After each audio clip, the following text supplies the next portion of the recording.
ஆன்மீக தகவல் சொல்கிறோம் இல்லைங்களா?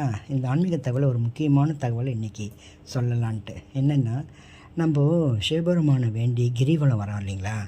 அந்த கிரிவலத்தை எப்படி வரணும்னா, ரமணர் சொல்லியிருக்கார், நிறை மாத கர்ப்பிணி எப்படி நடப்பா அந்த மாதிரி பொறுமையாக நடக்கணும். நமச்சிவாய ஸ்லோகத்தை அப்படி சொல்லிக்கிட்டே நடந்தோம்னா அவ்வளோ நல்லது அப்படின்ட்டு ரமணர் ரிஷி சொல்லியிருக்கார். அந்த மாதிரி நடக்கணும். அதுமாரி இங்கே நம்ம கோயிலில் 108 சுற்றுறோம்னு சொல்லுவோம். அந்த 108 சுற்று எப்படி சுற்றுறோன்னா ரன்னிங் ரேஸ் மாதிரி சுற்றுறாங்க. அது மாதிரி அடி மேலே அடி வச்சு நடக்கிறேன்றாங்க. அதெல்லாம் தேவையில்லை.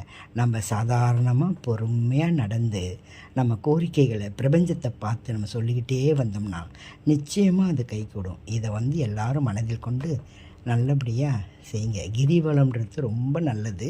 ஆனால் அது என்ன பண்ணணுன்னாக்கா, நீங்கள் என்ன பண்ணுங்கள், நம்ம சும்மா நடக்கிறோன்ட்டு எதையாவது வாங்கி தின்னுக்கின்னு சாப்பிட்டுக்கின்னு கதை பேசிக்கின்னு கண்ட கதை பேசிக்கின்னு அதெல்லாம் பண்ணக்கூடாது. நமச்சிவாய மந்திரத்தை சொல்லிவிட்டு அடி மேலே அடித்து மொல்லமாக நடந்து போங்க. இதை தான் ரமணர் சொல்கிறார். இதை காதில் வாங்கி நம்ம மனதில் வைத்து நம்ம இதை செய்தோமானால் நமக்கு நிச்சயம் பலன் உண்டு. நன்றிங்க, வணக்கங்க. லைக் பண்ணுங்கள், ஷேர் பண்ணுங்கள், சப்ஸ்கிரைப் பண்ணுங்கள். வாழ்க வளமுடன்.